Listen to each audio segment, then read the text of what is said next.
Turn by McKenna!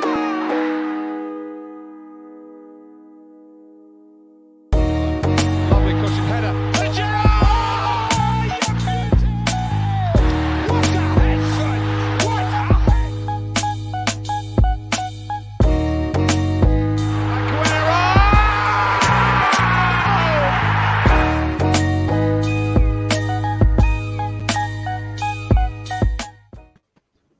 Hello and welcome to our first live show for Red Devils Talk. I'm delighted to be joined by a fantastic panel today.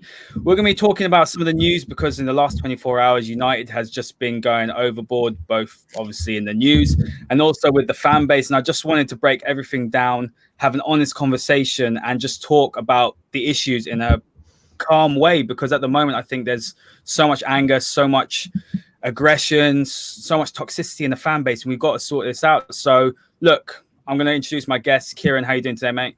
I'm very good. How are you? Yeah, not too bad, mate. Paulie, how are you doing today?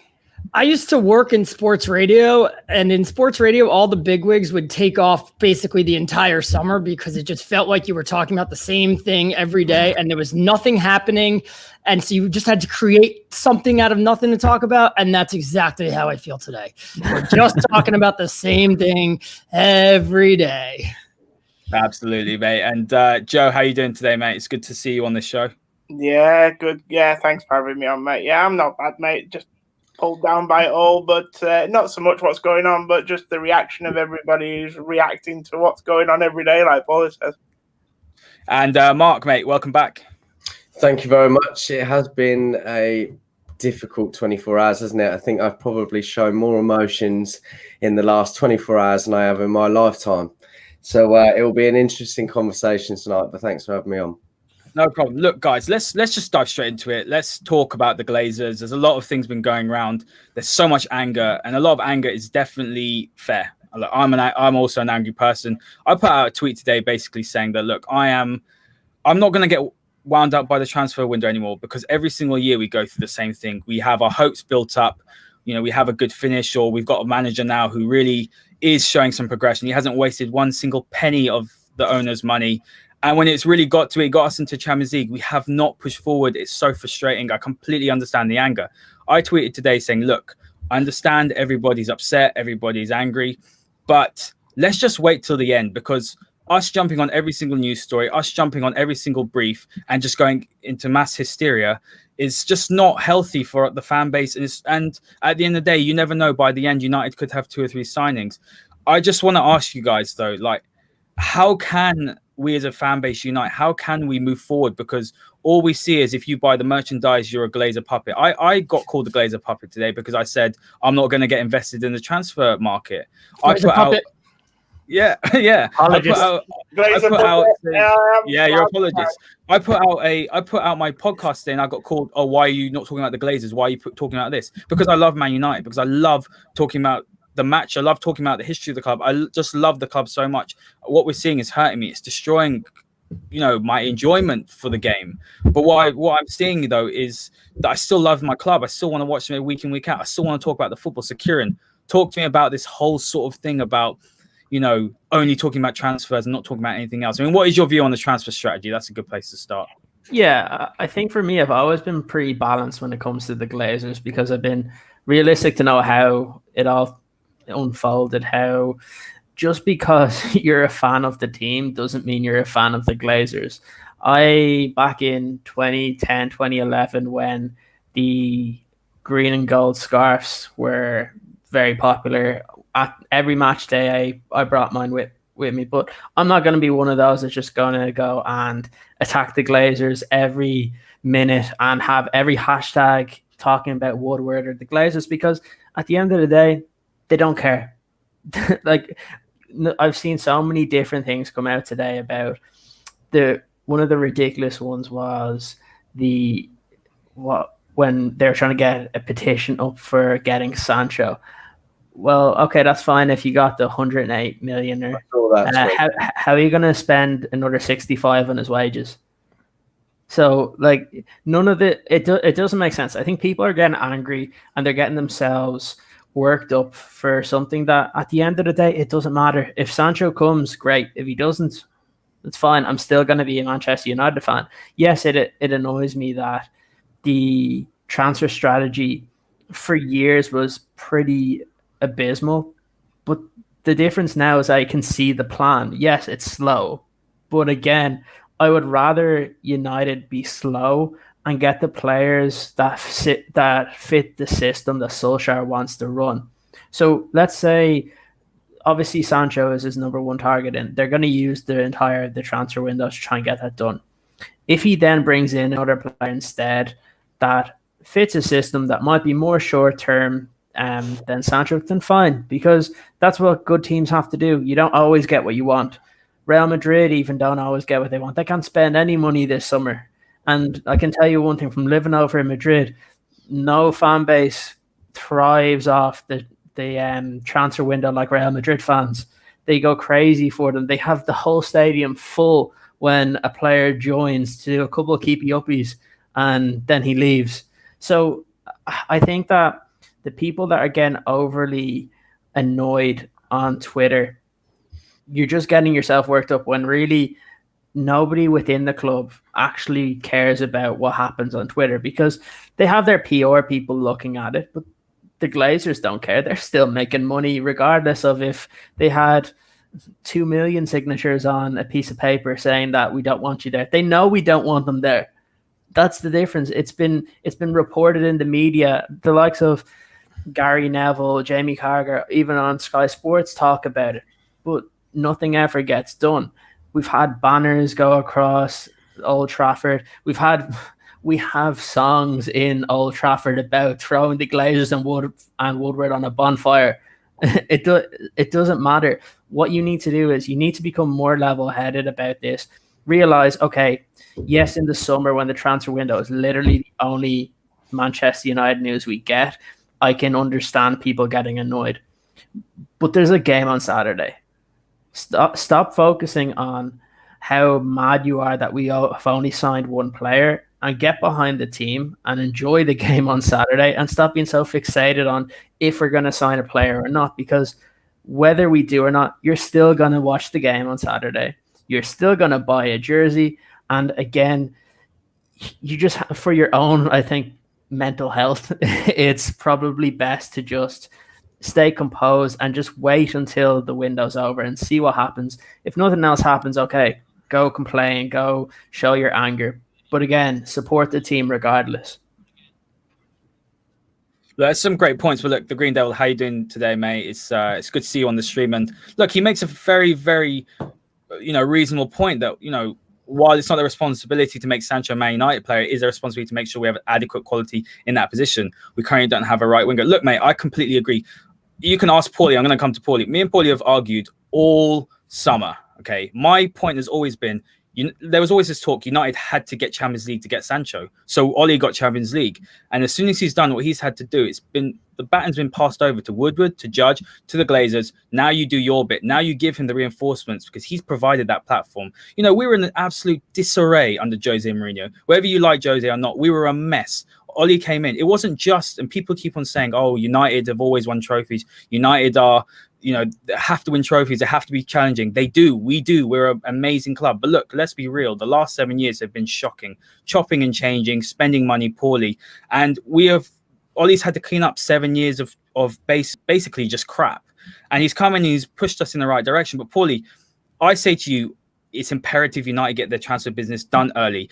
Van der Beek could have been done pretty much at the beginning of the window. It was a reasonable deal to do. You look at Reguilon, obviously we'll talk about him later, but players like that, players like Tellez could have been done early, small deals. You've got the Sancho deal. There's all these reports that United do know what they need to pay. United know exactly what Dortmund want, and they're messing around, waiting to the last week of the window, hoping, and this is the point, they're hoping that the price will go down. Dortmund don't need to sell. If United miss out, as the Green Devil says, on Sancho, I mean, how is Oli going to take this squad from B to C? Because he's done A to B, but you cannot take the squad to that next level, to challenge, to win domestic trophies, to get far in the Champions League without quality in the squad.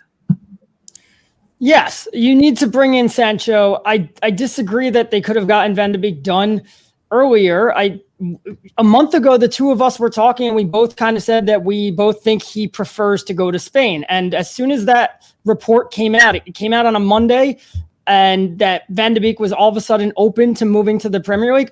The following Monday, 7 days later, we got a report, done deal. He'll be announced as a United player later this week. So they moved very swiftly on that. As soon as the player was now down to come to England, all summer long, he seemed like he was set on going to Real Madrid or staying at Ajax. Then Reguilon, that we'll talk about that later, but then you bring up Alex Telles. Well, if Reguilon is your first choice left back and Alex Telles is your second choice left back, you can't move for Alex Telles before you get the final answer on Reguilon. So you got your final answer on Reguilon yesterday. Now you can move for Alex Telles. But it's like if there's a school dance and your priority is you want to take Jessica to the dance, but Rachel is into you, and your mates are all saying you should ask Rachel. She's keen to go with you. You don't want Rachel to find out that she's number two. So you're not going to go to Rachel and say, hey, if it doesn't work out with Jessica, I will take you. Then Rachel's going to throw a drink in your face.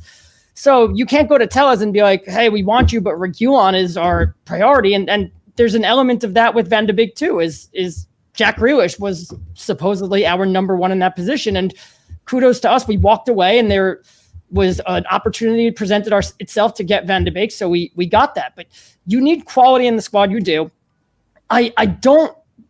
Everybody's been making such a big deal about this right wing thing. Like Mason Greenwood scored 10 goals last year coming off the right wing. Daniel James. One quick one. Greenwood gets injured. You're back to Dan James. That's the point. Yes. And United have aspirations. Well, this is the point. We have aspirations as fans. Ollie has aspirations of winning titles. The Glazers don't match that aspiration. They don't. As people say, fourth place gets you 100 million. Let's say first place, I believe, is an extra 30 million. Why? Because they care about the money. Why would they go and invest 200 million when that return is 30 million? And this is how they think. And, he's, as Yasin says here, how are you doing, mate? He says, if we don't get Sancho this summer, it's not happening next summer.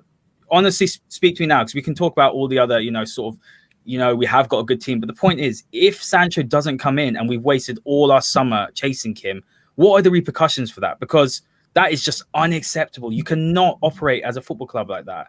You just can't do it, mate. It sends a bad message throughout the squad. I disagree with the notion that we refuse to spend money when we finish in the top four. We had an 80-something million pound bid for Gareth Bale accepted by Tottenham when we were champions, and Bale chose to go to Real Madrid. We finished in the top four under Van Gaal, and we spent money. We qualified for the Champions League under Mourinho, and we spent money. We didn't do it in 2018 because we had been spending too much money, and we literally couldn't spend any money because we didn't have it anymore, and our books were a mess. So it's just now that it's dragging on and on. But yes, you need to close this deal, especially when you've made it clear that all your eggs are in this Jadon Sancho basket. You need to close this deal by the end of the window. And I think they will. I think it's just a matter of if they can knock this price down or the upfront price down and create a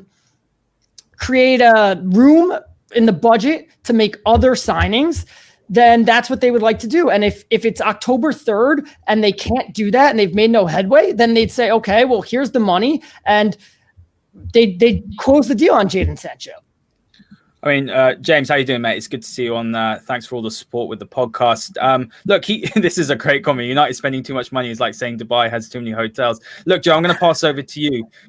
We've said many times, and James has said it earlier in the comments, he says over here, he says Sancho and Upamecano are just this season only, and next year we get neither of those. I've been saying this, banging my drum like a toddler. I've been saying all summer, now or never signings.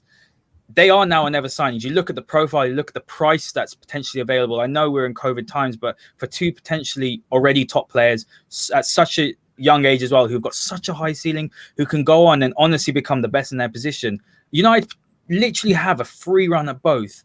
It's unacceptable, isn't it? You cannot carry on this way and wait and hope. It's hope, it's naivety, it's arrogance to think, oh, Dortmund are going to drop the price, or we can get someone for this much. This is what United do. They lowball people, and this is not just this summer. This is, as people have said in the comments, it's chasing Fabregas, getting Fellaini. It's doing the same with Harry Maguire for 1 year, and then the following year you sign. Doing the same with Bruno Fernandes, who should have been in the season. Wan-Bissaka we eventually got, but the point is, this is the problem. This is not just 1 year. And look, we could lose Sancho to one of our rivals. Upamecano is going to probably go to Bayern Munich. We cannot let this carry on. No, I mean, I'm with you, mate. First of all, James is spot on. There is too many hotels in Dubai. I've been to Dubai, and I was spoke for choice, mate. I didn't know where to stay. So, yeah, James is absolutely spot on. But, yeah, I mean, we've talked about on the transfer show all summer, mate. This deal is a now or never deal because two things happen next summer. One, he has another brilliant season at Dortmund, which if he stays at Dortmund, I hope he does. I wish him well. I've got nothing against the guy. But then his valuation goes up.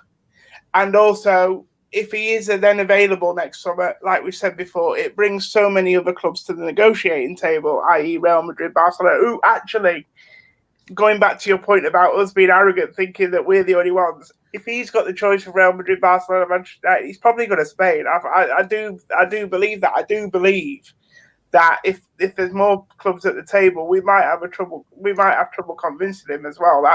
That's my opinion, and people might not like that, but yes, he wants to come at the moment, but where are his other options? I'd be interested to know if he had that same drive and determination to come if Real Madrid were interested, if Barcelona were interested. We probably won't know that. So, but yeah, the low ball as well. I think we do, though. I think we do. We've known about Jadon Sancho for over a year now. It's been a thing that we are interested in Jadon Sancho, and he is interested in us. And that was a year ago, before COVID happened, when every other team got a chance to throw themselves in their name in the ring. And it was a well-known thing. He was coming, it was Jadon Sancho and Manchester United. Now, because of COVID, we do get a free run at him. But a year ago, when we didn't know COVID was on the horizon, it was still, if you asked anybody in September, they would have told you next year he'll be at United. Yeah. No, I'm gonna pass to Mark, and then I'll go back to you, Joe. But Mark, what do you think of the whole situation? Because look, as Burger Stud, good evening, mate. Hope you're well. Look, this is true. We need someone with a footballing head to take on the director of football role. And we're going to segue nicely into that. Ed Woodward is incompetent, and we'll talk about the financials in a minute. But United, if they're not going to go and spend the money on the best like Jadon Sancho, then go and invest in that infrastructure. Get a director of football. Go and get a Luis Campos who can identify the best young talent in the world. Go and get the best young talent and develop them, because that's fine with me as well. At least there's a plan, there's a strategy. I don't feel like there's a plan or strategy. I feel like there's a strategy now because of Solskjaer. I don't feel like it's anything to do with the Glazers or with Ed Woodward. They got lucky with Ollie. They got lucky because someone loves the club, bleeds for the club, sees a direction, and he's not wasted any of their money. So look, director of football is the first obvious step, right? Yeah, I absolutely agree. I think we spoke about this the other night, didn't we? I think we do need to get a director of football. I think time and time again, we've been shown that Woodward, who acts like this man in charge and in that role, is just not good enough. He hasn't got that footballing brain, has he? Just interesting to add on the Sancho and Upamecano as well. I wrote a couple of things recently, and we've spoken about this a lot.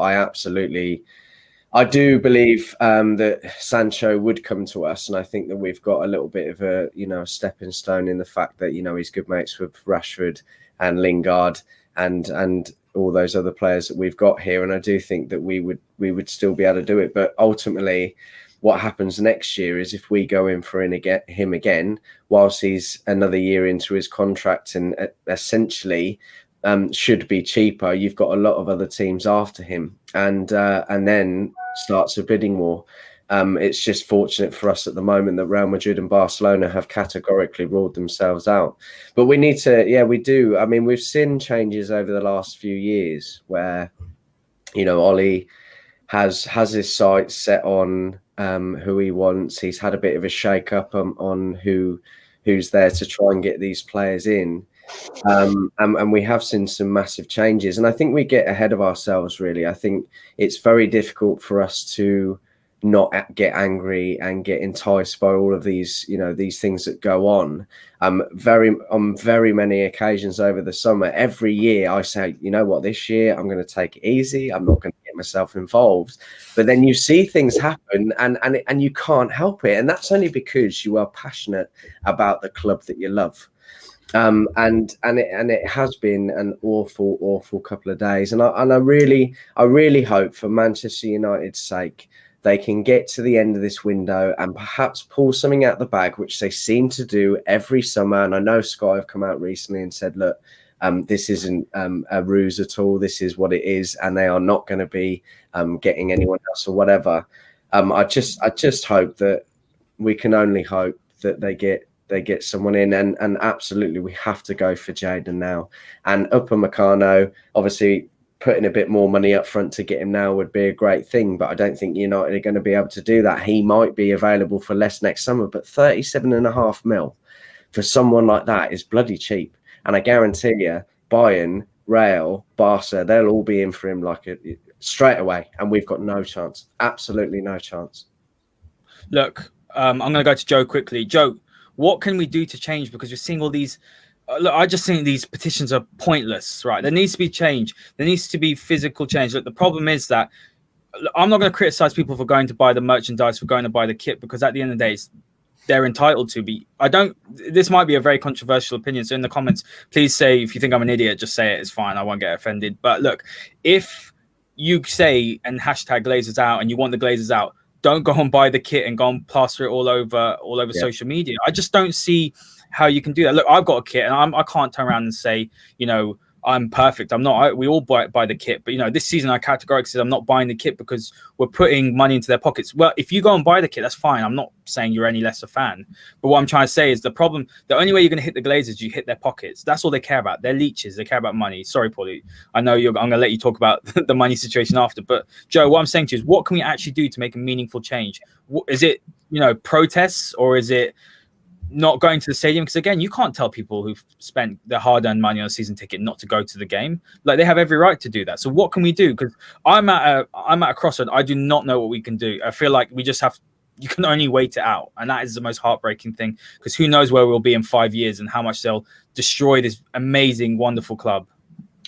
Yeah, a couple of things on this. I think telling fans not to go and buy merchandise and things like that, it's a little bit like when people want to save all the animals on the planet and try to make everybody vegetarian or vegan, isn't it? It's just like, at the end of the day, some people will take it on board, but I doubt enough people will sort of convert to make a difference and to certainly make a difference to their pockets. Like I say, I buy the shirt every year. I buy extra bits like this and things like that.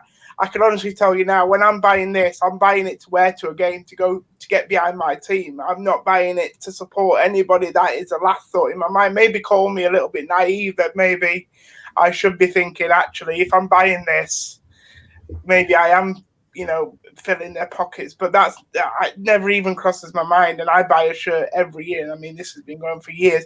And going back to what you said about how do we get this change, the change will happen when the Glazers are ready for this change to happen. And then, like you said, that'll be whenever they start thinking that Manchester United is not profitable enough for them, they're not making enough money out of it. That is the moment that I think they'll make their decision to go. But it's this stuff on Twitter. I mean, I showed you guys earlier in the group chat. I've had people replying on my tweets today and commenting on my tweets, basically trying to get me to sign petitions to get the Glazers out.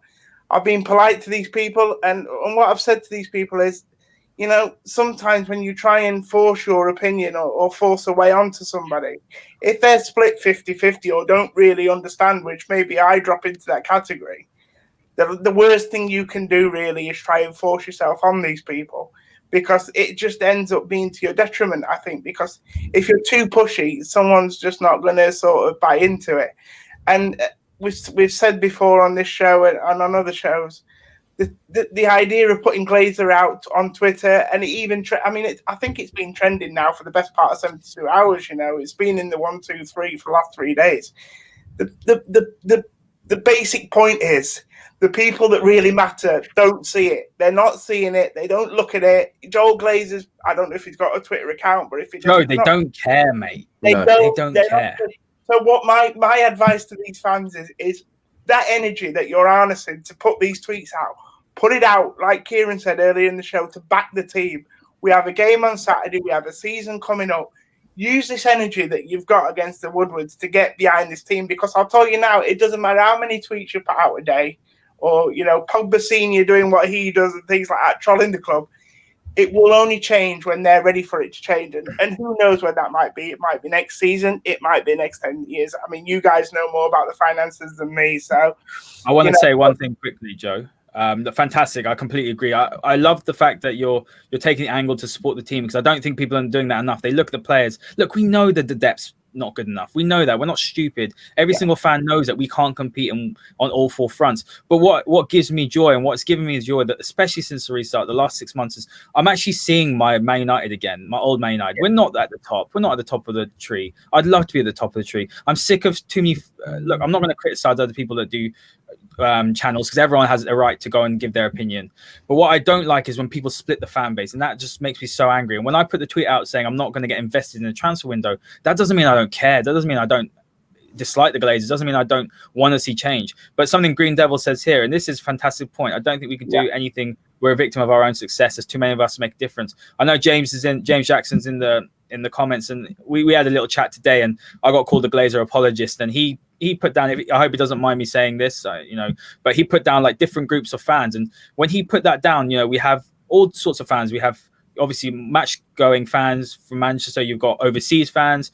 You've got fans that like to do fan cams. There's all different types of fans. I'm not saying anyone's better than anyone else. That's not the point. But the point is that everyone has a different view of how the club should be going. And the problem is, as a fan base, we don't have that empathy that someone else has an opinion. We abuse each other. And there's other rival fans wanting to abuse us, and we shouldn't be abusing each other. But Jake Ogden, how you doing, mate? Thanks for joining us on this stream today. And look, he says Glazers don't care what the fans think. There's tens of millions of Man United fans across the globe. You see very small percentage of that on Twitter. Everything is magnified. Mate, spot on. Great comment. Thank you very much for getting involved. That is absolutely brilliant. And James has said, are playing with a banner. That could work as well. Look, it's happened before. Yeah, it's happened before. But look, guys, I want to talk about the finances, because I'm sure the listeners want to hear about them. Look, the Glazers, when you saw the Swiss Ramble thread come out yesterday, that just put it all in black and white. Okay, that put it completely in black and white, that the current situation, when you look at the way that Chelsea's owners obviously have invested into the club, different business models, but that's not the point. Not one single penny has been put into the club. Now, this is going to be controversial. Again, if you don't agree with me in the comments, say it. That 89 million dividend, to me, is meaningless. Okay, and I'll tell you why it's meaningless in the grand scheme of things. In a business, whether we like it or not, it's a business. But I think that the 89 million compared to our revenue is nothing compared to what we make. But what I have an issue with, and everyone else has an issue with, is that the money that's come out of the club, 838 million to service the debt, to service the interest, is the problem. That was not our debt to start with. That's money that could have gone into improving the stadium, which we know the current condition. It could have been gone into the infrastructure. It could have been gone into the training ground, the surrounding areas of Old Trafford. It could have been put to good use. But what has it been done? It's been put into a debt that we haven't asked for and we don't want. And it's just hamstrung us. And at the end of the day, I'm going to go to you, Kieran, first. But fans have every right. And people that are defending it, there's no leg to stand on. I'll come to you after, Paulie. But there's no leg to stand on that the way they've bled this club dry. That's nearly 900 million that could have gone into the club, to players, to anything. We're being left behind by Europe's elite. Yeah, absolutely. Look, at the end of the day, United are one of the biggest clubs in Europe, and the infrastructure around the club doesn't really represent it. It took United. I'm going to even just take one aspect of it. When you look at the academy setup, that it really only took Man City investing in their academy for United to wake up again. We had, for a good, I think it was 3 to 4 years after Sir Alex Ferguson, about 50% of the scouts for the academy left at the same time. They retired. So, and nobody was brought in. That coincided with the same part of time when Man City built this huge new academy. Players that were in the United Academy, you see it even now, with the kid that came from Man City back to the United Academy. He was in the United Academy originally, and he left to go to City.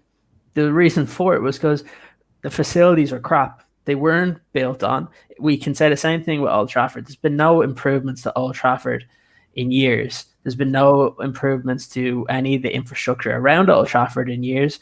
And really, I think it was under Louis van Gaal that you started to see some of the training facilities in Carrington built up a little bit more. I can't remember if it was Louis van Gaal or Mourinho, but one of the problems really is that you have to be able to build these to consistently earn more revenue as well. Because if you have owners that aren't going to invest into the team, you need to be able to improve your revenues a lot. And the problem with United is because they haven't actually improved the infrastructure, the revenues have maintained the same stage for the past decade plus. And that's where you see where it's actually affected us more than some of the other teams within the Premier League with COVID, because we're not getting those revenues. And it's something that really it's something that should have been fixed before now. And it shouldn't take other teams around the league to have to change the way you're doing things. When we go back to even where we were talking about the director of football, we had the same issue within the academy where there was no new players really coming in from the outside, and there was more players leaving the club than coming in. And then suddenly we see what other clubs are doing, and then Nicky Butt comes in, and then they get the head of Sheffield United's academy system, and he's put in as player development. And now Nicky Butt heads the academy. I don't think there's been a better academy in the past 2 to 3 years to bring in players from both overseas and in England. So just based on what, I can't remember what comment it was earlier on, but if you really want someone that is going to be that kind of director of football, and if United are convinced that they do not want to bring in someone from abroad to do that, you already have the basis from within. You have Nicky Butt that's there, that's been dealing with some of the big kind of academy systems all around the world. He's been dealing with the people within Barcelona, Real Madrid, Ajax. You've seen, I think, Benfica as well as one that we've got 1 or 2 players from. He already is building those connections. It might not be this year or the next year, but it wouldn't shock me if in the next 3 to 4 seasons that Butt is moved up into the senior side of things and then we get somebody else in, or move the Sheffield United, the guy that we brought in, his name escapes me, I can't remember his first name, and try and rebuild it that way. It might be one of the things that we're seeing, and maybe it's a reason we haven't brought anybody in. The problem is when we talk about change in the club, the change is never going to come with the owners. That's a good one there. James, Yeah. go outside, have a kick a squirrel, come back in and cool Joe's down, meant mate. to calm You're down, cracking me guys. up on Joe's these. meant to give you reason. Absolutely. Yeah, but it's true. Look, at the end of the day, people are going to get mad because we're fans. And what does fans stand for? A fanatic. So we're fanatic about the football club. And really what we need to do is we're never going to be able to change the owners, because Man United makes too much money for the Glazers to give it up. They're businessmen. They don't want to do that. So really the only change that we can make is probably a step below, and it's with Woodward. And the only way of doing that, of voicing your displeasure, it's kind of what's happening now, is you stop going to the games. With your feet. You have to not go to the games. Yeah, and the problem is people will say, well, nobody's at the games now. Yeah, but people are forced not to go to the games now.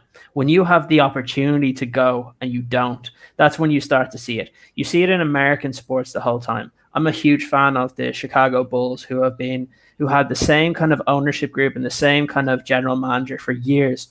And it took the last 2 seasons for people to stop going to the games, and suddenly change happened when the same people were in charge for 15 plus years. That's the only way anything's going to change, is that if the people that normally go to games, the season ticket holders, do not go to those games anymore. Because the problem is, and it's harder for United because there's so many people from abroad that travel to Manchester just to see the game. So you're never going to get a half-empty stadium at Old Trafford. It just won't happen. Can I just add a comment, guys, quickly? Because thank you, Bergstad. Guys, have to say for the first time I actually listened to a bunch of realists. Look, I don't want us to become a channel which just slags off. Look, I hate the Glazers. I really hope they leave. I hate Woodward. I hope he goes. I don't want us to go and slag people off and do it for clicks and just suddenly become a channel that just wants to say outrageous things. We're here to have proper conversations. We understand the situation with our owners. Sorry, Ken, I'm gonna have to cut you off because I've got a great comment here for Paulie. But what I'm going to say is, look, we all hate our owners, but we've got to think of a constructive way to move forward. Look, there is progress. I'm not saying it's okay. It's not okay what's going on, but we've got a manager that cares. We've got a squad that cares. I just want to see us support the team a little bit more, and I want us to just be look. I'm not going to say be patient. I don't want to be preachy, but patience to the extent of wait to the end of the window. If nothing changes, you have every right to go around, go down, turn up at Old Trafford, protest, do everything, because that's what has to be done. I do think we do need patience. I know things aren't going to happen overnight. We ramble on year after year and know that actually this isn't an overnight process, and it's going to take several summers. Gary Neville said the same thing. I've spoken to lots of people and said exactly the same thing. So if we don't get the players that we want this year, absolutely be pissed off and say what you got to say, but it's not going to change anything. But know that it is a process, and potentially we could get one or two players next summer or the next window. Do you know what I mean? It's not an overnight process. And whilst I agree that we should be, we should say our frustrations and make sure it's very known, but at the same time we do need to show a bit of patience too. We need to see a couple of windows.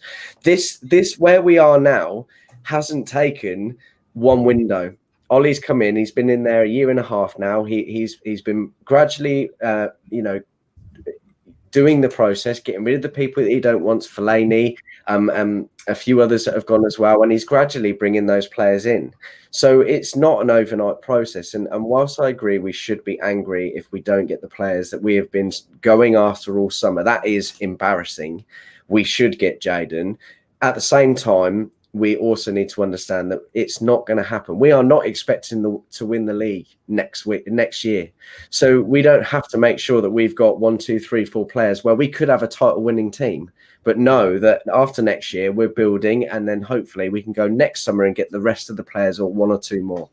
I completely agree. Look, on the flip side of that, and this is how I feel, I'm going to go on to Paulie, then go on to Joe, because I know I haven't given Joe enough time, but there's a comment here from Yassine. I'll put it up in a second. But listen, we can say that, but United aren't asking for 7 players like Chelsea. This is a point. When I was saying to Paulie saying, these things take time, it's a rebuild, fine, get it. I'm not asking for 7 players. I'm not asking for 250 million spent. I'm asking for us to actually be competent. I'm asking for us to actually go and see our targets, identify them, and go for it. Look, there's a money problem to it, and I want to talk about the money problem because if you read or listen to the podcast I did with Kieran Maguire, I would definitely recommend it because it breaks down everything. And Manchester United has spent 1.2 billion since 2013. That's a lot of money. We can't say that money hasn't been spent. Money's been spent so badly, and as the guys in the comments have been saying, because we have no footballing men in footballing positions. But at the end of the day, these legacy issues are a problem. But how can someone, Paulie, stay in a job for 7 years, like Ed Woodward, fail consistently year after year? 4 managers down, he's failed. And if he lets Ollie down, he'll go and sack him and he'll still retain his job. How is that acceptable? How is that allowed? And look, you're American, so I want to ask you this question. And Yassine's asking this. Got nothing against American owners, but why is it a pattern that United, Arsenal, Liverpool all have owners from the US and don't tend to invest when it's vital? Look, I'm going to cut that. I'm going to shoot that down on one point. That Liverpool's owners, it's a myth they don't invest. They've invested amazingly. They've got a data analytics department, the best probably in Europe. Apparently, I was speaking to a Liverpool journalist. Apparently, they actually have people that don't even look at a player play. They look at purely on the analytics, and they say to Michael Edwards, "Here you go, mate. This player does this, and this in these areas. You should buy him." Michael Edwards games. Yeah, and that's how forward-thinking they are. So, look, Paulie, answer this question, and I'm going to go to Joe next. How do you stay in a job? You said it before, the 87 or the 83 million or 87 million in dividends. He's making them money. So and that's what his job is. His job is to make them money. Look, like you said, I'm American. In the NFL, Roger Goodell is the commissioner of the NFL. He is awful. He is so bad. He makes $50 million a year. That's his salary. You know why? Because the owners can afford to pay him $50 million a year because he makes them so much money.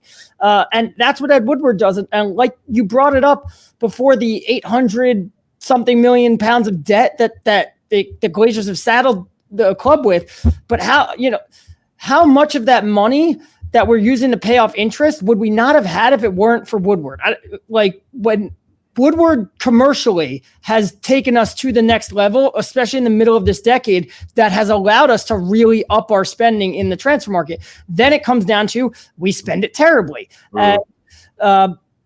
But we wouldn't even have that kind of pull if it wasn't for Woodward. You're worried right now that we're being left behind by the giants of Europe. Although even though Juventus have money issues, Barcelona are laughably behind us. If you look at what's going on with their board and their financial issues, we're not as far back as you think, and we would be much further back if it weren't for Woodward. That's not to say that Woodward hasn't failed. Him being in charge of recruitment was a complete failure. Paulie, we can close the gap massively this summer. We can sign, 4 players: Van der Beek, Sancho, a left back, Reguilon's gone now, even a centre back, or Thiago's available, a world-class player's available. We have the opportunity. There's clubs, we get told all the time, United can do what other clubs can't do, or, we have this much money. It's just ludicrous. And the point is that there's opportunity to close gap. Even if 3 come in, a Sancho and 1 more, that's progress for me. To close the gap on what though? Like, who says that we're closing the gap? Spending does not equal success. And that's what I've been doing for the past 2 days. I've been poring over numbers, and I've been for the past 2 summers reading a bunch of books on the economics of football. Spending doesn't equal success, and that's been proven time and time again. Obviously, there are examples of teams that spent a lot of money and had success, but there are far more examples of teams that didn't spend money and had success, and teams that did spend a lot of money and didn't have success. So when we talk about Woodward and we're talking about being able to close this gap, we want to bring in a director of football, and I am big time proponent of director of football. But before you ask Joe, what can we do? And Joe said, get behind the team. Yes, get behind Ollie, because as you have said, there is progress being made. We are in the right direction. What would a director of football be doing differently this summer? Because at the end of the day, the business people would be the ones. The director of football would be picking the players, and he would have picked Jadon Sancho. And the fans, Ollie's number 1 target was Jack Grealish, but the fans wanted Van de Beek. So maybe the director of football makes Van de Beek the number 1 target, but it still goes to the business people to negotiate it. And right now, the holdup is Joel Glazer. We know that. We know that Joel Glazer is the one that's standing down on spending this money. So even if we had a director of football who said Jadon Sancho, and here's what the price is, does that change Joel Glazer? So that it's still, the holdup would still be at the same place.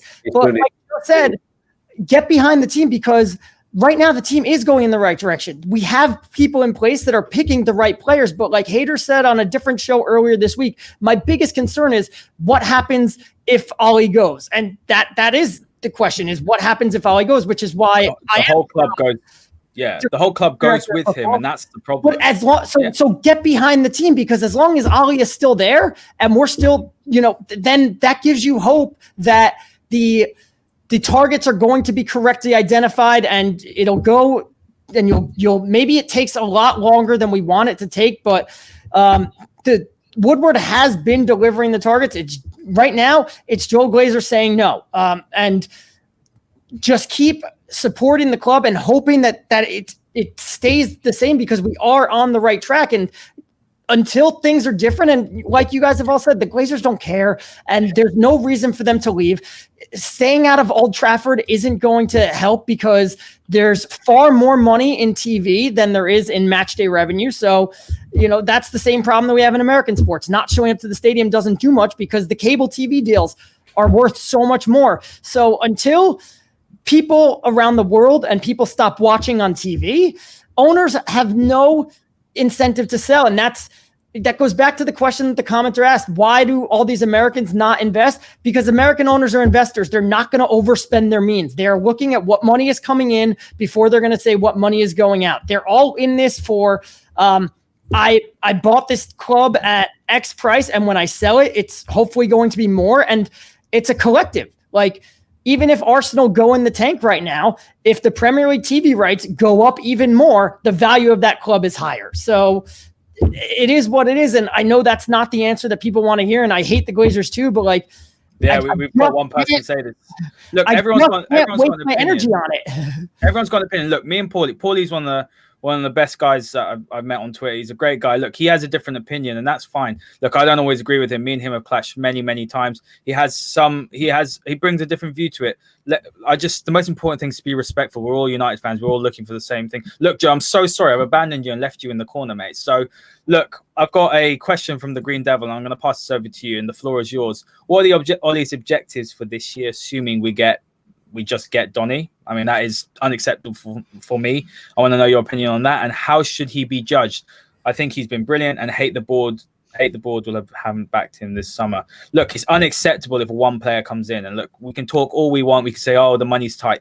I'm sorry, you're seeing smaller teams spend more money than us. Villa are spending more money. Leeds are going to spend more money. It's unacceptable. And this is what I'm trying to say. No one on this panel, Paulie's in the same boat. No one's saying it's okay. No one's saying, oh, just accept the Glazers. We're not saying that. We're just saying that transfer that negative energy, because there's too many fans who just care about transfer window the whole time. And actually, we came third. We've got a good first 11, I would say, on the pitch. We can beat anyone on our day. And I'm not being deluded. I'm not saying we're going to win the league. We're not good enough. Our hopes, and I'm going to say it, is third at max currently. We get a few injuries, we're stuffed, but go on, Joe. Floor is yours, mate. And what do you think? And add anything else to the conversations we've been having.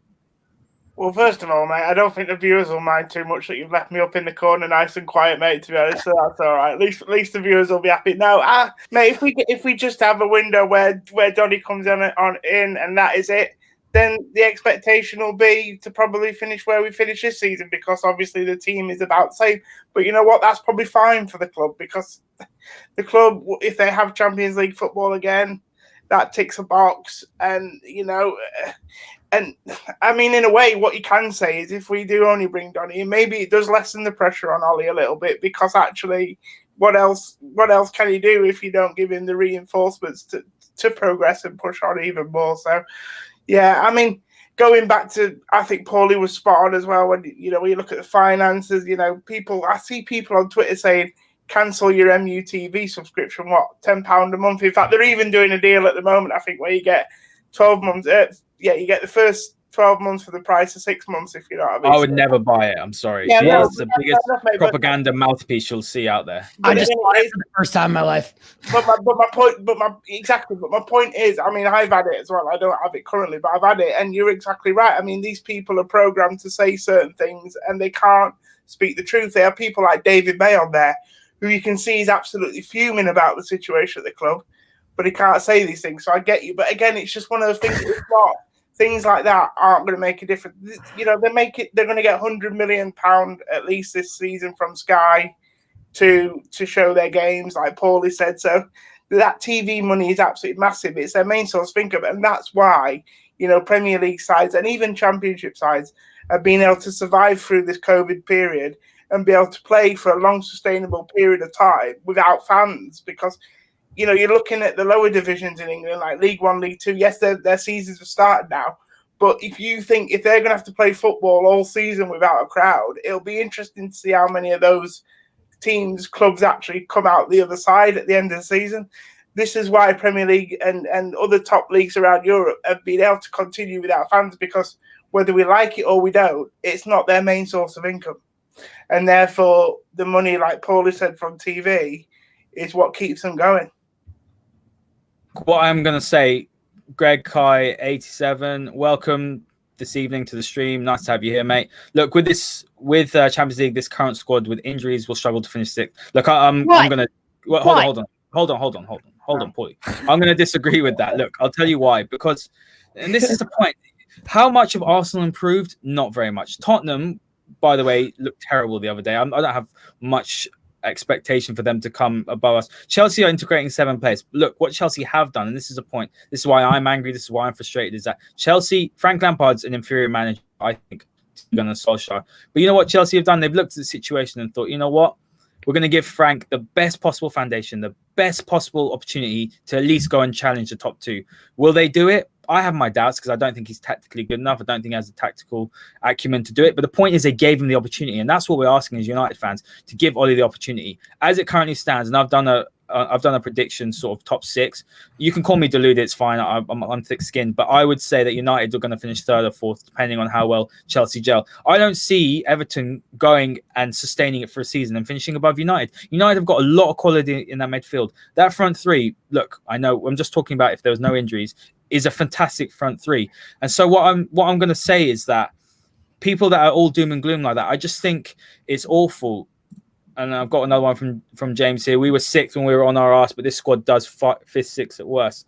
Look, it's about the injuries, isn't it? Look, no one's saying that we don't need players. We know we need players. And if there are injuries to a Bruno and one of our front 3, then we are screwed and we might finish there. But the point is that there's enough quality in this first team to go 3rd, at least. That's what I'm trying to say.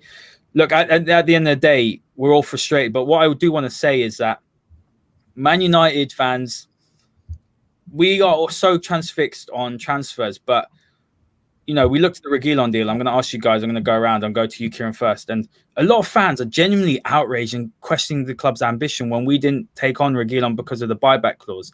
Now, you can look at it 2 ways. You can say, and this was my opinion, from a footballing point of view, if he performs for those 2 seasons, then you've got a player who's actually done very well for you, and you're just giving him back.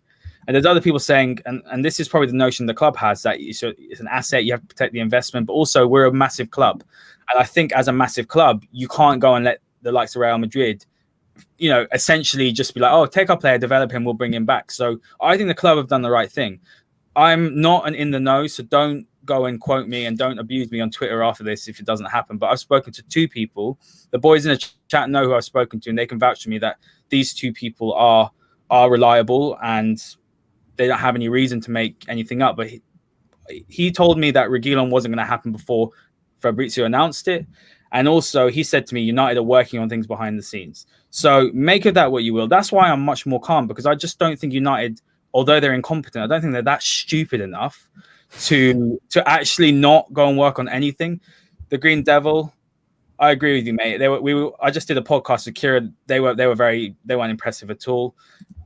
Greg Kai 87. Another comment from you, mate. Sancho and Thiago, we can close the gap big time on City and Liverpool. Absolutely, mate. And look, Thiago's still on the books. I firmly believe that. Don't want to talk about Thiago too much because Paulie might cry. Because apparently when you hit 30, you decline. I didn't realize that's a rule. So in 5 years' time, I'm just suddenly not going to be able to run, but that's fine. But look, what I will say is, Kieran, Reguilon deal. Talk to me about your thoughts. And are United fans so angry with the situation that when they heard that, they just got so upset, and now every single thing. I don't think we're targeting our anger correctly. It's just like every little thing that's happening, it's because of a bigger problem, isn't it? It's because of the bigger, wider picture that Reguilon feels like the trigger, and it's just gone crazy, hasn't it, on Twitter? Yeah, look, at the end of the day, I think a lot of fans on Twitter, especially now, are so hungry for transfers. If we had signed Van de Beek, maybe a centre back and a backup striker, let's just say, I don't think people would be freaking out about Reguilon, because the deal does not make sense. Because Manchester United shouldn't be a club that you are signing a player so that he can go straight back to Real Madrid in a year or two's time. Because even you look at the buyback clause, it's not that much more than what Spurs are paying. So if Reguilon has one good season, let's just say he has an excellent season this year, he's gone. Because 2 things will happen. Either Real Madrid will want him back to start for Real Madrid, or they'll see, oh, his price is a lot more now, so we're going to take him back and then sell him again. They did the same thing with Alvaro Morata, where I think it was Juventus were trying to sign him after they took him on loan, but they brought Morata back and then sold him for 60 million. So at the end of the day, Carvajal's another one, Kieran. Carvajal went to Leverkusen a year or 2 later. He went back. Reguilon's going to go back, and he will go and take that left back position, I think. Yeah, look, it depends, because Madrid have options at left back. Look, Marcelo's not going to be there for forever. If Mendy can improve on what he has shown, then that's fine. But they also have a very upcoming talent in their academy at left back who it's been said that Zidane is a big believer in, and is one of the reasons why Reguilon isn't being given the opportunity to stay. Because, look, read between the lines, read what he has said. He wants to play for Real Madrid. He was born in Madrid. He's a Real Madrid fan. That's the equivalent of, let's just say, during the Fergie years and Mason Greenwood or Marcus Rashford coming through and trying to break past Tevez, Ronaldo, Berbatov, Rooney, and us loaning them out. If they got the opportunity to come back, they would, because they're fans. They've been brought up in the club. It's the same thing for Reguilon.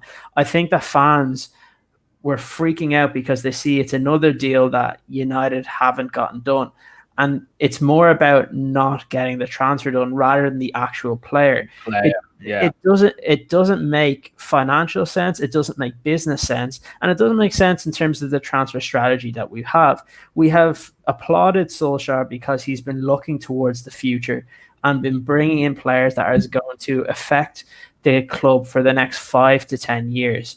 Bring in players like Aaron Wan-Bissaka, bring in players like Bruno Fernandes, being linked with Jadon Sancho. To go and sign a player who essentially is being bought for 30 million, which is basically a 2-year loan deal, unless he doesn't play well.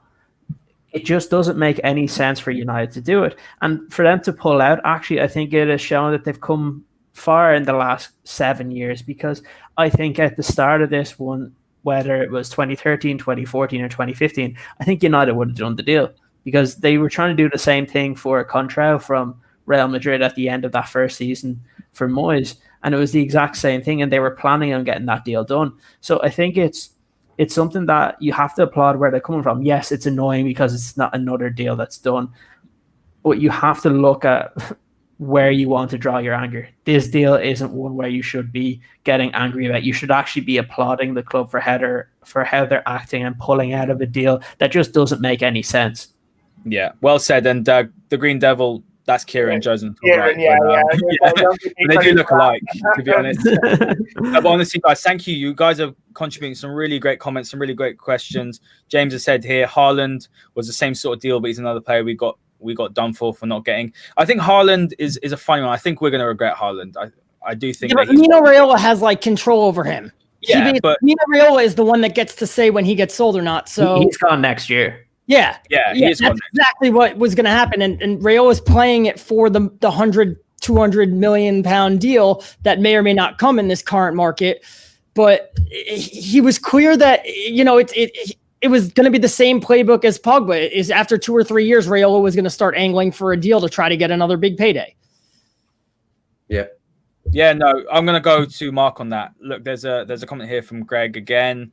Thanks for getting involved, Greg. I do get worried we get used to up interest and bids and players and new contracts. Look, that is absolutely spot on, Greg. Well done. Great comment.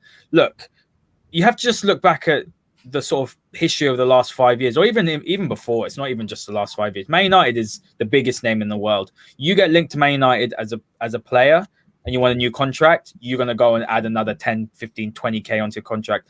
As a club, you can rush other teams to go and make a bid. Manchester United sells. Why do you think that all the big journalists, when they're writing about, okay, for example, here's an example, I don't know, any example, I don't know, anyone, Reguilon rejected United, even though it's not cheap. Gabriel, so again, perfect example. Sorry, I had a bit of a brain fart there. Yeah, Gabriel. United probably had him down on the list. We've had this discussions many times, haven't we, Joe? He was probably on the list of. It probably goes like this: Upamecano. It goes Pau Torres, Badiashile, who I think would be a very interesting and good signing, and then you have Gabriel, who's probably fourth on the list. I wanted Gabriel, but when you think about it, if United had really gone in there for him, of course we would have got him over Arsenal. But this is just a way for, if you see, he rejected United because Arsenal was a better project, more game time. Click. Everyone clicks on it because United's name on it.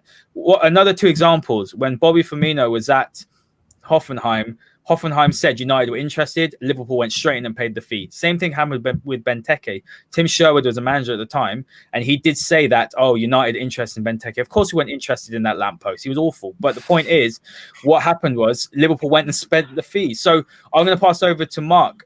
It is frustrating because our name gets used, and there's too many. Look, I don't want to have a go at fans, but there's too many naive fans that read something and then you hear, "Oh my God, Man United have no ambition." Look, it's just draining, isn't it? Yeah, look, Fabrizio has said many times over the last few summers that anything that involves Manchester United, he loves to share because it gets him the clicks, the follows, and the interest and everything else that comes with it. And that has happened for, you know, many years when it comes to contracts and, you know, interest in players and whatever. What I will say is I feel that we've got better with that over the last few years. I had an example, but I can't remember now. But I don't think Sergio actually, whilst we were interested in him, I don't believe that he's chosen Tottenham over us. I think actually United have done a great thing here and have not accepted the buyback, which I know you guys mentioned earlier. I think actually it's a bloody expensive loan. He might have a fantastic season, go back, Real Madrid, you've all said this already, and I think actually we've probably dodged a bullet. And I think that in a year's time, we'll see that. In 2 years' time, we'll see that. And then we can look at it and go, actually, fair play to them. And I think we've got better with that over the last few years. It is Gabriel. Obviously, we've spoken about this a couple of times. He would have been a great signing. I would have liked him. He's very quick. He's left-footed. This is exactly what we wanted. Unfortunately, and I read a list on Twitter today that there's a few names that was given.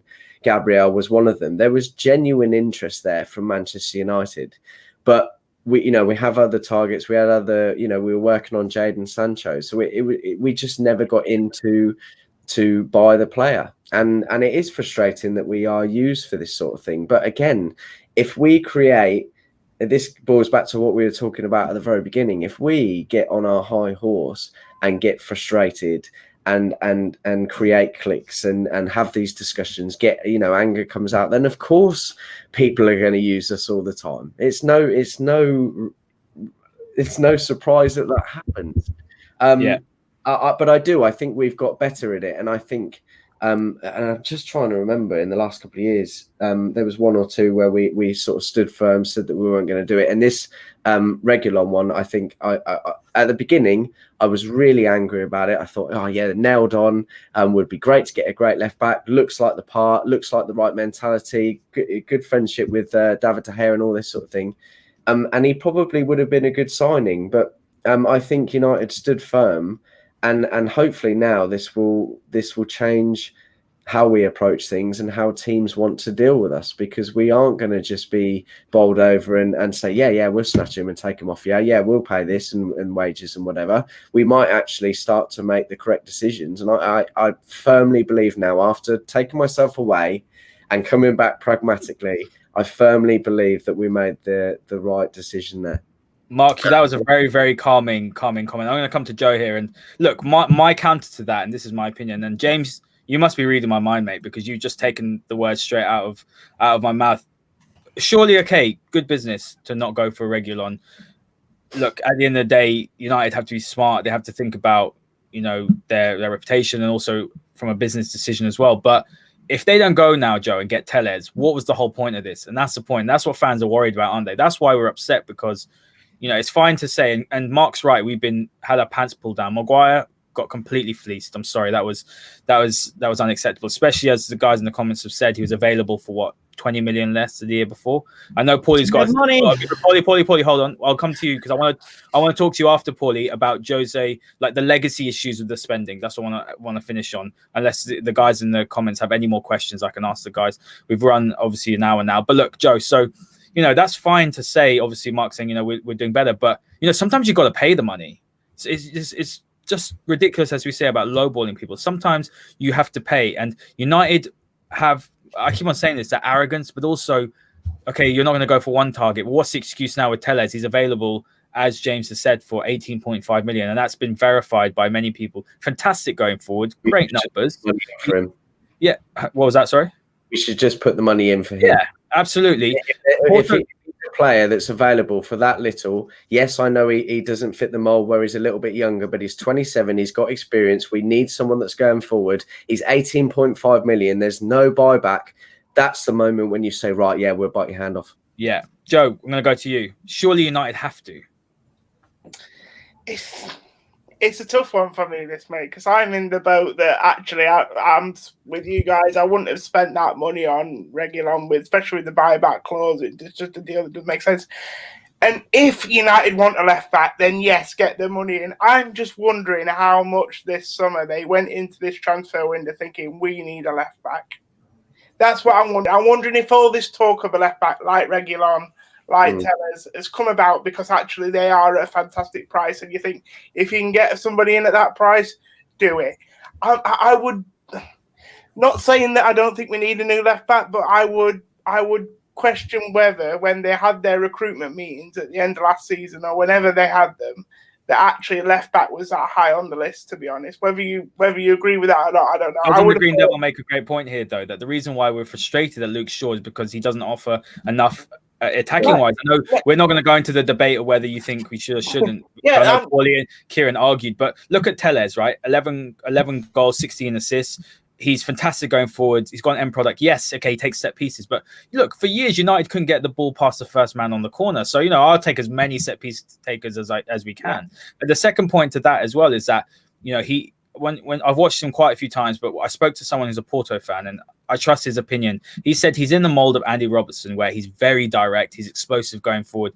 There are slight concerns defensively, but what fullback apart from Wan-Bissaka isn't defensively a little bit shaky? Luke Shaw's done well, but at the end of the day, if you want to win the title, Luke Shaw is not going to be your first choice left back. So, how can the management and the scouting team look and think, oh, Luke Shaw's offering enough going forward when he has 0 goals and 0 assists? Yeah, no, mate, I totally agree. I'm not sitting here saying we don't need another left back. I'm just saying, you've asked me, why aren't the club getting these deals done? Why aren't they paying the 25 million for Reguilon? Why aren't they paying the 20 million, whatever, for Tellez? My only answer to that is that they don't see the left back as such a priority position. I don't know, mate. I mean, maybe they feel like they could end up getting someone like Thiago for 25 million and then pump that 25 million into him, or they might feel like they need that 25 million to get Jadon Sancho. I don't know, mate. I mean, I'm like you. I would have took Reguilon without the buyback clause. I'd take Tellez right now. I think it does seem like a no-brainer. But you asked me the question, why aren't they doing it? And my only answer to that is that they can't be absolutely sold that a left back is a priority they need this summer. So we could criticize that as well, because I think they do. Because one, I'm not convinced Luke Shaw's good enough, and two, if Luke Shaw gets injured, we've already said we don't think Brandon Williams is a natural left. You need a left-footed. You need a left-footed left back. Yeah, great point, Joe. I'm going to go on to the last. Sorry, my last point. We've got to wrap up now. The last point, I'm going to give it to Paulie, but I'll ask you this firstly because Greg's asked as well. Tellez, Sancho, Van der Beek, decent window as centre back, brilliant. Look, mate, at this point, Tellez and Sancho and Van der Beek is for me a 7 out of 10. We've still got issues at centre back. I'm not going to be one of those that's going to discount what we have coming through the academy, because the academy is such an essential part of our DNA. I'm not saying that means we don't buy anyone, so please don't take that out of context. What I'm trying to say is that Axel Tuanzebe bleeds United. Mengi bleeds United. These are sort of players, they have the talent there. Obviously, Tuanzebe needs to keep fit. Mengi has the talent there. I have much more satisfaction in seeing Mason Greenwood go and score 20 goals for United than I would Jadon Sancho. That's not to say I don't want Sancho, but we still have to not stray from our values, not stray from what makes United United. We need to have those stars. We need to supplement the young players from the academy. We'll supplement them with stars and top players. And this is what United have neglected. But we've got some good academy players. And if United aren't going to sign a centre-back this window, Tellez, Sancho and Van der Beek is, I think, a very good window, considering the hysteria that's been going on since the window opened. And rightly so, by the way. But what I'll say to Paulie is that let's move on to the last point, which is about the legacy issues. So people understand the finances. I know you've been doing a lot of reading. I've done some as well, but you explain it really well. People are saying United makes so much money. We're a commercial juggernaut, a commercial giant.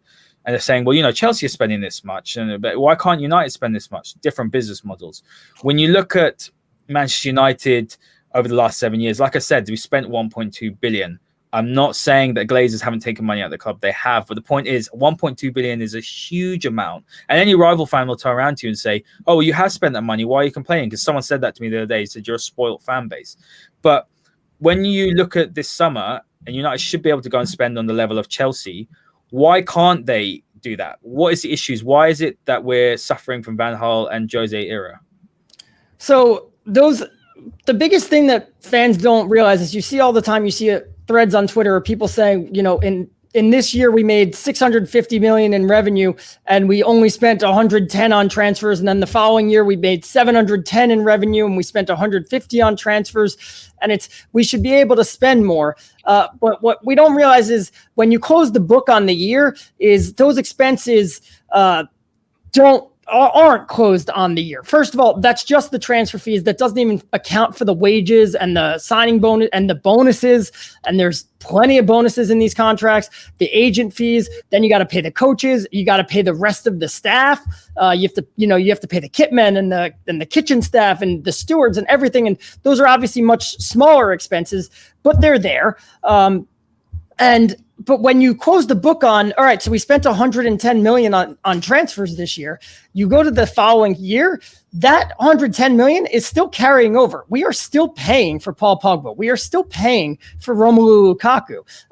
So in 2018, we were still paying for Angel Di Maria and Morgan Schneiderlin and Bastian Schweinsteiger and Memphis Depay and plenty of other guys that weren't on the team anymore, which is fine. Like, it's fine when we sign those players, it was fine to say we're still going to be paying you guys in 2018 because we're going to have this great team. Those signings just didn't work out. It was bad recruitment, and that's what killed you. The signings of Fred and Dalot actually happened in June because United's year, their fiscal year, goes from July to June. So they were actually able to sneak those deals into the previous year, which helped them out long term.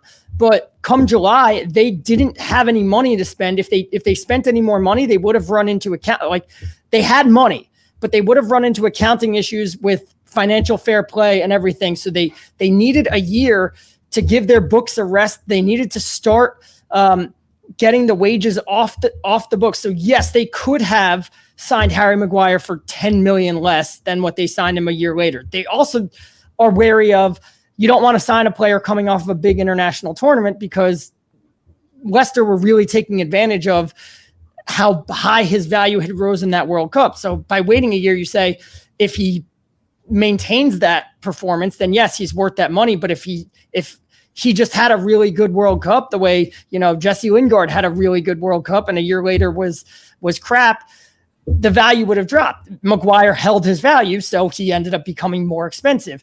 But they didn't have the money to spend at that time, and their fees and their expenses were rising at a far higher level than their income was, that they needed a summer to take off and let their books rest, to get some players off. And that's, Chelsea's transfer ban in the long run is going to help them out so much. And that's why they're able to spend so much money this summer, because they have 2 summers worth of budget to spend this summer. They were able to take last summer off and, pay off another year of all the back fees that they owed.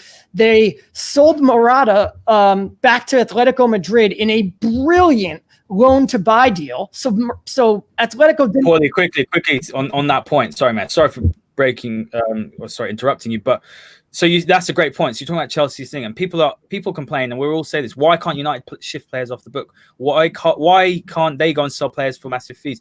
And just talk to everyone about it. I'm sure everyone knows it's the wages, but like Lukaku's obviously deal to leave. By the way, that's on very favorable credit terms for Inter. They're spreading that 60 million over like 5 or 6 years. So at the moment, we want us to spend money. I'm not saying that we shouldn't spend. I'm just saying that the money isn't as good as everyone thinks it is. Everyone looks at the revenue and thinks, oh, United are making so much money. They're not. And that's the point. But that's where it comes also down to the mismanagement of the owners. You have to admit that. And Woodward, they're meant to be businessmen. So why are businessmen messing up a club that's making so much money, yet they can't spend that money?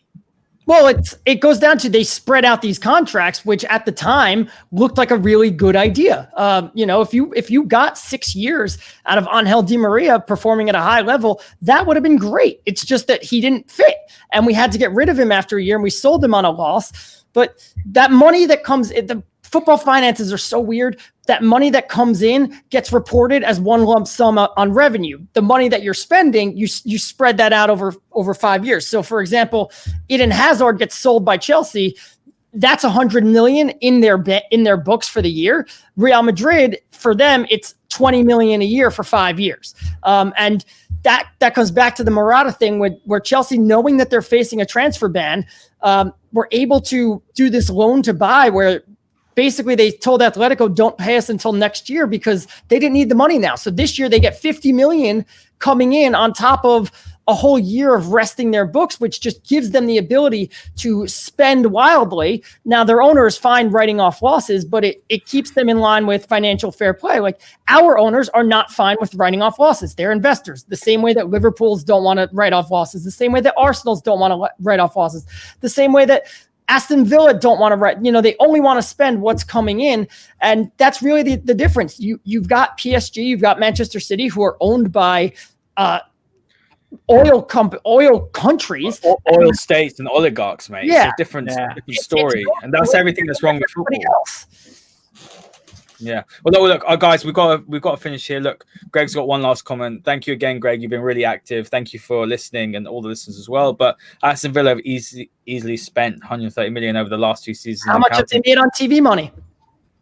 Yeah, but what I will say is as well is that there has been there are those legacy issues, and we have to understand the finances to understand why we are doing what we're doing this summer. And look, what I will say as a final word, I will say that look, we haven't put the money down for Sancho because we have been looking at other targets. That's the point. We don't want to put a lot down because we do want to buy other players.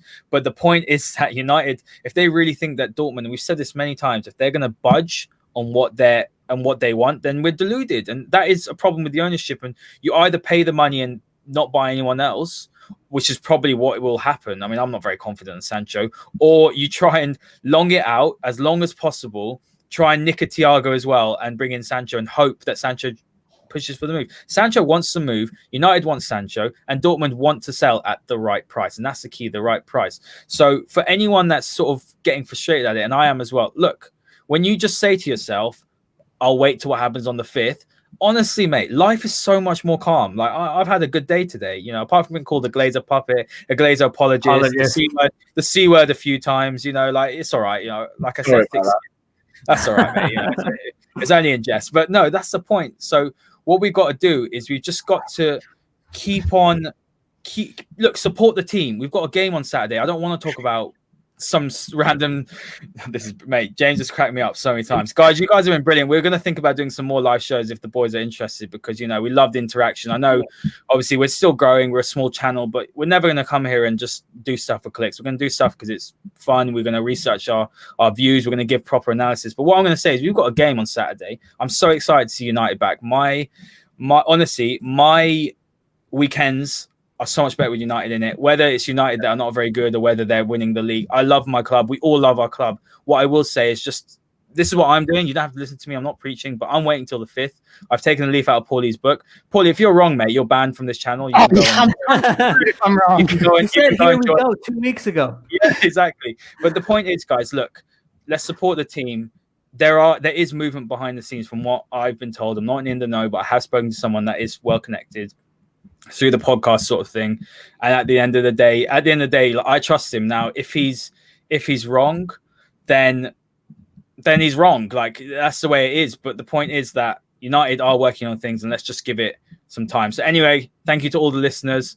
The Green Devils got one last comment. North Bale are going to think when Jose plays him centre half. Honestly, mate, Ballon d'Or, that's what. Yeah, I mean, he tried to do the same to Pogba. So anyway, boys, thank you very much for joining me. Thank you to all the listeners. It's been a great fun tonight, and we'll see you next week for another Red Devil talk. And there's so much more great content. We've got the PLT show, the weekly show. We review all the weekly fixtures. That's out tomorrow. Friday, if you need help with fantasy football, somehow Kieran is going to be the one giving tips, even though he's below me in the table. We're trying to work on a sponsor as well for the winner of the fantasy football, so keep your eyes peeled for that. I've spoken to a few people. And the Green Devil, mate, you've been quality. Thank you very much, James. As well, Greg, you've been great. One United podcast. Mark Biggs, who's Mark Biggs? Oh, Mark, you're over there, mate. And just everyone, thank you for getting involved. This has been really great fun. I know the boys have enjoyed it, and we will see you on our next live stream or next podcast.